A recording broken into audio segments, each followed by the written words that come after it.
अब वक्त है आर पार के सुप्रसिद्ध विश्लेषण का। मैं आपसे निवेदन करूंगा कि अपनी सीट बेल्ट को टाइट कर लीजिए, क्योंकि यह विश्लेषण आपको थोड़ा डराएगा। जनसंख्या पर डराने वाले आंकड़ों का विश्लेषण। मैं आपको सिर्फ आंकड़े प्रदर्शित करूंगा। 2001-2011 के बीच हिंदू आबादी बढ़ रही है 16.7%, यानी 16.7%, और मुस्लिम आबादी बढ़ रही है 24.7%। यह आंकड़ा भी काफी बदल गया होगा, लेकिन जो आंकड़ा उपलब्ध है सेंसस के माध्यम से वो हम आपके सामने पेश कर रहे हैं। ये आंकड़े अपने आप में बहुत कुछ कहते हैं। आबादी जिस तरह से बढ़ रही है, आगे का आंकड़ा देखिए, 2023 तक भारत की आबादी चीन से भी ज्यादा हो जाएगी। एक तरफ कहा जा सकता है कि भारत की आबादी जो है वो ज्यादा हो जाएगी, लेकिन वो भारत के लिए एसेट है, लेकिन रिसोर्सेस कम हो जाएंगे, जिसका जिक्र आज मोहन भागवत कर रहे थे। जनसंख्या पर डराने वाले आंकड़ों का विश्लेषण एक और देखिए। चीन में 10 बच्चों का जन्म होता है 1 मिनट में, हमारे यहां 30 बच्चों का जन्म होता है भारत के अंदर 1 मिनट के अंदर। That is the big difference. 10 kids per minute, 30 kids per minute, as simple as that. आगे बढ़ता हूं बड़ा सवाल के साथ। वोट बैंक के लिए जनसंख्या नीति का विरोध हो रहा है या फिर तुष्टीकरण के लिए विरोध हो रहा है, इसका आज हम हल ढूंढने की कोशिश करेंगे। Rakesh Sinha joins me, member of parliament Bharatiya Janata party, मेरे साथ जुड़ रहे हैं। प्रोफेसर संगीत रागी जुड़ेंगे, जाने माने राजनीतिक विश्लेषक हैं, उनका अभिनंदन है। सूरजपाल अम्मू करनी सेना से हैं। मौलाना साजिद रशीदी हैं, मुस्लिम धर्मगुरु, जिन्होंने आज सुबह एक बाइट दी थी जिसके बाद हंगामा मचा। मेरे साथ वारिस पठान है, प्रवक्ता AIMIM की यानी ओवैसी साहब की पार्टी के। शदाब चौहान है, नेता पीस पार्टी के। आप सबका अभिनंदन है, आप सबको हार्दिक शुभकामनाएं विजयदशमी की। सवाल मेरा सबसे पहले आपसे है साजिद रशीदी, और मैं आपसे 50 सेकंड में इसका जवाब चाहूंगा। आपने एक बाइट दी और आपने बोला मुसलमान जनसंख्या नीति कानून में बिलीव ही नहीं करता, ये तो सब अल्लाह की देन है, जितना हो जब हो। We have to be scientific. आबादी जो बढ़ रही है वो पूरे देश के लिए समस्या है, वो सिर्फ एक धर्म के लिए, एक तबके के लिए समस्या की बात नहीं है। अगर रिसोर्सेस कम होंगे तो वो सूरजपाल सिंह अम्मू के परिवार के लिए भी कम होंगे, वो साजिद रशीदी के परिवार के लिए भी कम होंगे। इसमें धर्म और जाति की बात नहीं है। साजिद रशीदी। देखिए अमीश, एक बात याद रखिए, मैंने ये अपनी आस्था और इस्लाम का पॉइंट रखा है। कुरान हमें ये कहता है कि जो भी इंसान दुनिया में आता है उसकी रोज़ी अल्लाह पहले उतारता है, इंसान को बाद में भेजता है।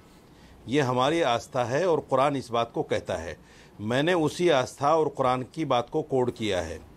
रही बात ये कि आज मुसलमान बहुत सारे इस पर अमल भी कर रहे हैं और बहुत सारे इस पर अमल भी नहीं कर रहे हैं। आज देखिए, जो नया तबका है, जो इंग्लिश तालीम याफ्ता है, जिसने दुनियावी तालीम पढ़ी है, वो नहीं मानता इस बात को। वो 2 बच्चे पैदा करता है, उसके ज़्यादा नहीं करता।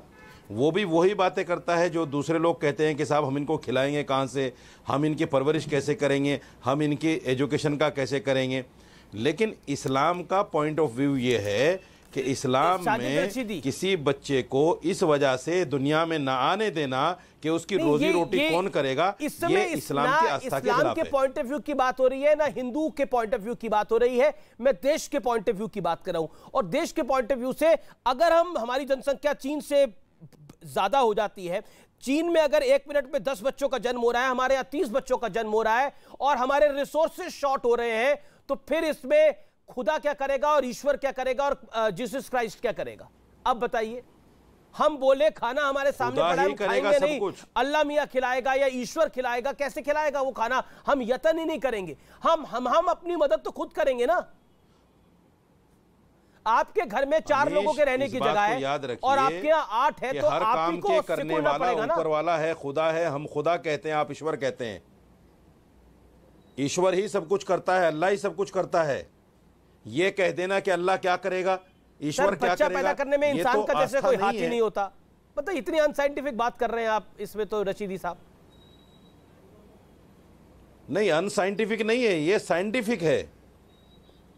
बहुत सारे लोग पैसा लिए फिरते हैं, उनके यहाँ बच्चा नहीं होता, इलाज कराते हैं, नहीं बच्चा होता। लेकिन आप ये साइंटिफिक है।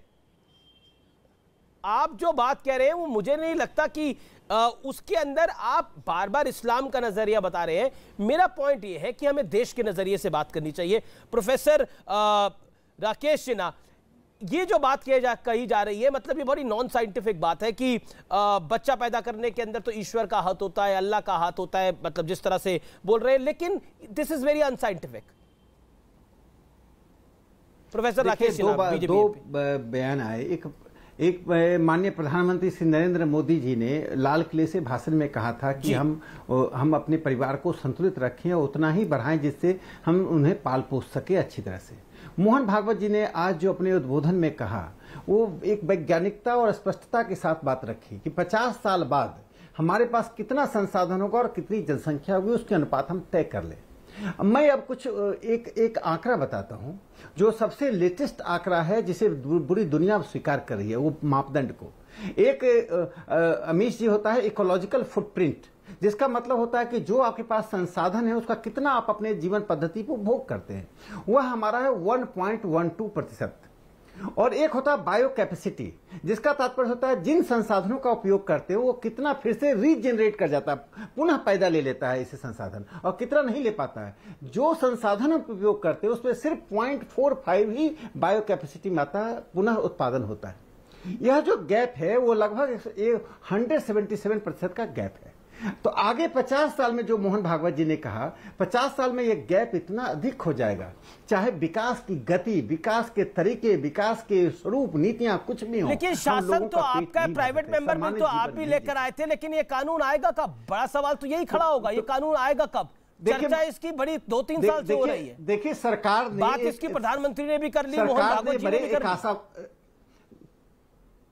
जब मैं प्राइवेट मेंबर बिल लाया, उस पर एक अच्छी बहस हुई। उसके बाद स्वास्थ्य मंत्री जी ने एक बात कही कि हम चाहेंगे कि लोकतांत्रिक तरीके से इसको हम अधीन कर लें। चूंकि अमीश जी जो आपने शुरू में एक आंकड़े दिया, उसको मैं ऐड करना चाहता हूं, जो मोहन भागवत जी ने आज कहा। चूंकि थोड़ा पेचीदा मामला होता है। पेचीदा मामला इसलिए है कि जनसंख्या का ग्रोथ रेट तो हम 2.2% पर ले आए, डिजिटल ग्रोथ, लेकिन अंदर जो असंतुलन पैदा हो रहा है उसका एक उदाहरण देता हूं, जिसका साजिद साहब जवाब दे सकते हैं। असम में 1991 में हिंदू जनसंख्या का ग्रोथ 19% था, मुस्लिम जनसंख्या 33% बढ़ी। 2001 में हिंदू जनसंख्या 14%, मुस्लिम जनसंख्या 29%, और 2011 में हिंदू जनसंख्या 10%, मुस्लिम जनसंख्या 29%। अब केरल में, बस एक आंकड़ा देकर मैं बंद करता हूं, केरल में 1991 में हिंदू जनसंख्या 12% और मुस्लिम जनसंख्या 25%। 2001 में हिंदू जनसंख्या 7.2 और मुस्लिम जनसंख्या 15.8। 2011 में हिंदू जनसंख्या 2.2 डिकेडल 10 साल में, और मुस्लिम जनसंख्या 12.8। यह पश्चिम बंगाल के भी मैं आंकड़े दे सकता हूं, बिहार यूपी के भी आंकड़े दे सकता हूं। देश के 72 ऐसे जिले हैं जहां टोटल फर्टिलिटी रेट 4 है।